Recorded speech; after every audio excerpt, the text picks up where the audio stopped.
मुझे क्या कहेंगे, लगातार जो दौरे कर रहे हैं, क्या समर्थन चाहिए? बहुत बहुत प्यार मिल रहा है भारतीय जनता पार्टी को और सभी जानते हैं कि मोदी जी की सरकार है। मैडम, हमने देखा कि जो विपक्ष है, चाहे कांग्रेस, जो विपक्ष है, कांग्रेस के प्रत्याशी की बात करें या जसपा के प्रत्याशी की बात करें, जनता के बीच में संबोधन के लिए भी शब्द नहीं है उनके पास। यहाँ की समस्याएं तो बहुत दूर की, क्या कहेंगे? थोड़ी आईडी नीचे कर लीजिए। मैं यही कहूँगी कि बहुत आसान हो गया है कि दक्षिण हरियाणा की वोटर्स के लिए कि आज के दिन किसका चुनाव करना है और मुझे लगता है सिर्फ एक ही उम्मीदवार है भारतीय जनता पार्टी से, राव इंद्रजीत सिंह जी, और सबका झुकाव और सबका प्यार उनके साथ है। एक चीज़ देखने के लिए सामने आ रही है, बार बार जहाँ भी संबोधन देते हैं तो एक चीज़ बोलने में आ रही है कि चाहे वो राहुल फजलपुरी हो चाहे राजबब्बर हो, कि राव साहब बीच में नहीं जाते लोगों के, इसके अलावा और कुछ बोलने के लिए नहीं होता। जी, मैं तो कहूँगी कि कोविड के बाद जितना राव साहब निकले हैं, लोगों के बीच में आए हैं, कोई और नेता है ही नहीं जो आया है दक्षिण हरियाणा से। तो ये विरोधी दल का बहुत पुराना 25 साल पुराना वही चलता आ रहा है कि राव साहब निकलते नहीं। राव साहब बिल्कुल निकलते हैं, ये तो 45 साल का करियर ऐसे ही नहीं बन जाता। मैडम, लगातार कैप्टन अजय यादव भी चुनाव लड़ते थे। कोई और हो ना हो उससे फ़र्क नहीं पड़ता। हमारी मोदी जी की सरकार ने जो विकास कार्य किए, राव इंद्रजीत सिंह जी ने जो विकास कार्य किए हैं, उसको मद्देनज़र रखते हुए मुझे लगता है कि सभी लोग, कोई भी विरोधी हो, राव साहब की तरफ ही वोट करें। महिलाओं के बीच पहुँच रहे हैं, किस तरीके से समर्थन आप लगातार लोगों के बीच पहुँच रहे हैं, किस तरीके का समर्थन? पूरा समर्थन मिल रहा है, पूरा समर्थन मिल रहा है। सभी लोग बोल रहे हैं कि हम सिर्फ राव साहब को ही वोट देंगे इस बारी। तो मुझे पूरा विश्वास है कि 4 तारीख को जब पता चलेगा तो राव साहब ही जीतेंगे और बहुत बड़े मार्जिन से। महिलाएं निकलती नहीं घर से वोट डालने के लिए, बहुत फीसदी कम मतदान हो रहा है। तीसरा फेज जो 7 तारीख को होना है तो ज़्यादा से ज़्यादा महिलाएं निकल। मेरी इंतजार सभी वोटर से यही है कि हमें दिखाना है कि जो कम संख्या में वोटिंग हुई है बाकी देश में, उनको एक एग्जाम्पल सेट करना है कि महिलाएं, युवा और सभी पुरुष सभी जाके इस बारी अपना कीमती वोट ज़रूर डालें।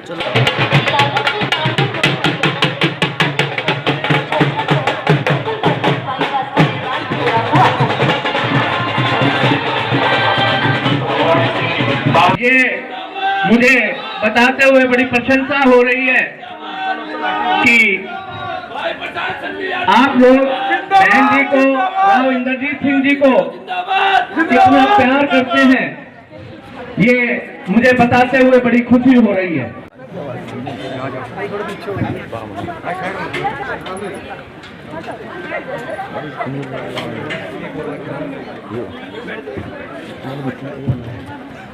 कार्यक्रम की शुरुआत करते हुए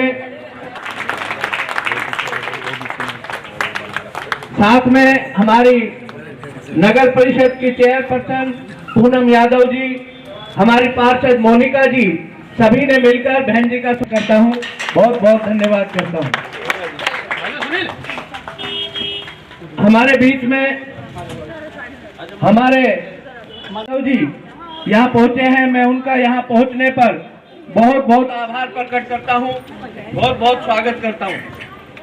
अब मैं आप सभी जी यहाँ पहुंचे हैं, मैं उनका यहाँ पहुंचने पर बहुत बहुत आभार प्रकट करता हूँ, बहुत बहुत स्वागत करता हूँ।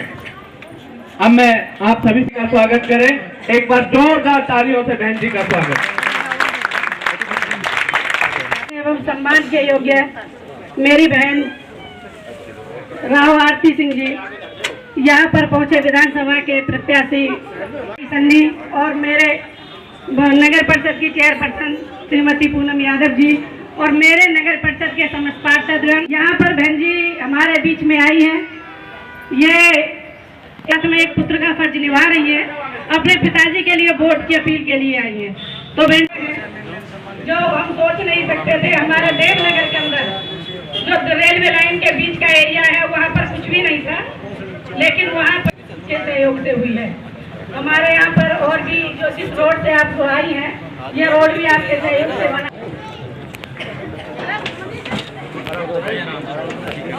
पीछे से पीछे से नहीं आई आवाज। राम राम जी।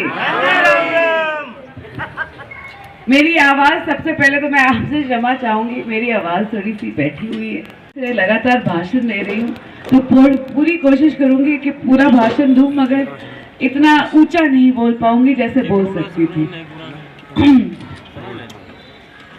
आने वाली 25 तारीख को आप सभी जानते हैं कि हरियाणा में, एक सेकेंड भैया, आने वाली 25 तारीख को हरियाणा में लोकसभा के चुनाव होने जा रहे हैं, और जैसे मेरे पहले वक्ताओं ने बोला कि इस बारी चुनाव विकास के ऊपर लड़ा जा रहा है। राव इंद्रजीत सिंह जी तीसरी बार भारतीय जनता पार्टी के गुड़गांव लोकसभा क्षेत्र से उम्मीदवार बने हैं, और जब मैंने भी पूछा राव साहब से कि जब मैं जाऊं लोगों के बीच और आपके लिए वोट मांगूं तो कैसे मांगूं, क्या कहूं, तो उन्होंने कहा जो सारे विकास कार्य पिछले 5 साल में, वो बोले पिछले 10 साल में नहीं, क्योंकि बहुत लंबी सूची हो जाएगी, मगर पिछले 5 सालों में जो विकास कार्य किए गए हैं उसका तू विवरण कर, और उसके बाद सबसे उनका कीमती वोट मांग। तो सबसे पहले इसमें मैं अंडरपास से आ रही थी और मैंने देखा कि गुलाबी बाग बिल्कुल बगल में आ गया है। अब कहते हैं कि शहर एक हो गया, जैसे वंदना जी ने भी बोला कि शहर एक हो गया, मगर मैंने सुना है कि कोविड के बाद जो सबसे पहला उद्घाटन हुआ था वो इस अंडरपास का ही हुआ था। साथ साथ में इतने सारी सड़कें बनी गई हैं। नारनौल जाती हुई रेवाड़ी से सड़क 2700 करोड़ रुपए में बनाई गई है। साथ साथ एक बाईपास भी बनाया जा रहा है 1000 करोड़ रुपए में, जो लगभग तैयार है, 90% बन गया। रेवाड़ी से पटौदी जाने का रास्ता भी 90% हाईवे बन चुका है और जल्द ही खुल जाएगा। एक western dedicated rail freight corridor बनाया गया है 18,000 करोड़ रुपए में। ये पिछले 5 सालों की ही बात हो रही है, 18,000 करोड़ रुपए में। साथ साथ आपके वंदे भारत जो ट्रेन है, जो मोदी जी ने गहरा झंडा दिखाया था, जिसे जो चंडीगढ़ से चलती है और अलवर राजस्थान और आगे जाती है, सबने कहा था कि ये रेवाड़ी क्यों नहीं रुकती, हमें भी एक स्टॉप चाहिए रेवाड़ी में। तो बहुत खुशी से मैं बोल सकती हूँ कि पिछले 4 या 5 महीने पहले रेवाड़ी में भी वंदे भारत रुकने लगी है, और साथ साथ आपके रेलवे स्टेशन का भी पुनर्विकास किया गया है 35 करोड़ रुपए में। और रेवाड़ी शहर की बात जब आती है तो 2 तालाब हैं, तालाब सोलाराही और बड़ा तालाब, जिनका ब्यूटिफिकेशन किया गया है अमृत सरोवर योजना के तहत। मगर राव साहब का सबसे बड़ा सपना अपने इलाके के लिए एक बड़ा अस्पताल है, एक सरकारी अस्पताल जहां आप सभी अपने परिवारजनों को ले जा सकें, कम से कम पैसे देकर इलाज करवा सके, मगर बेहतरीन से बेहतरीन डॉक्टरों से। और मुझे बहुत खुशी है ये कह के कि आप सभी जानते हैं मोदी जी आए थे, शिलान्यास करके गए हैं, और हमारे माननीय प्रधानमंत्री जी वादा भी करके गए हैं कि जैसे ही एम्स बन के खड़ा हो जाएगा, उद्घाटन करने भी वो खुद ही आएंगे।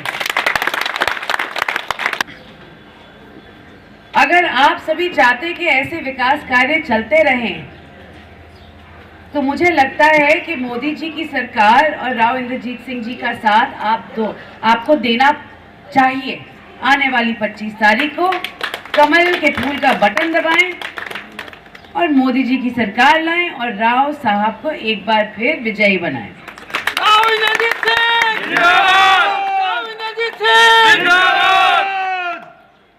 अब बात कहें विरोधी दल की। अब विरोधी दल ने आपके सामने एक उम्मीदवार खड़ा किया है जो कहीं और से आया है, हरियाणा से तो है ही नहीं।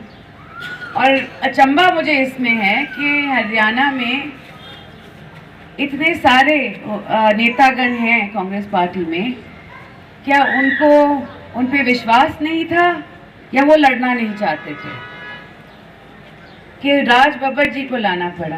बहन जी हरियाणा में कहीं ने छोड़ दे तो मैं बस यही पूछूं आप सभी से कि आप सभी को बोलना कि अगर हमें कभी कोई मुश्किल हो तो हम किसका दरवाज़ा खटखटाएंगे? वो जो यहाँ रहते नहीं है, अता पता नहीं है, या वो जो हमेशा आपके सुख दुख में आपके साथ खड़े रहे? तो आने वाली 25 तारीख को गर्मी हो, बारिश हो, गर्मी तो होने वाली है, अभी 40 डिग्री हो गया, तब 45 डिग्री से ज़्यादा होने वाला है। तो मेरी आप सभी से इंतजा यही है कि ये ना सोचें कि देखो हमारा उम्मीदवार जीत रहा है, हमें अपना वोट देने की ज़रूरत नहीं है। आप सभी का वोट कीमती है। आप सभी एक साथ जाएं, सुबह सुबह या शाम शाम, आपकी मर्जी, आधा घंटा निकालें और अपना कीमती वोट डालें और कमल का बटन दबाएं और राव साहब को जिताएं। बहुत बहुत धन्यवाद।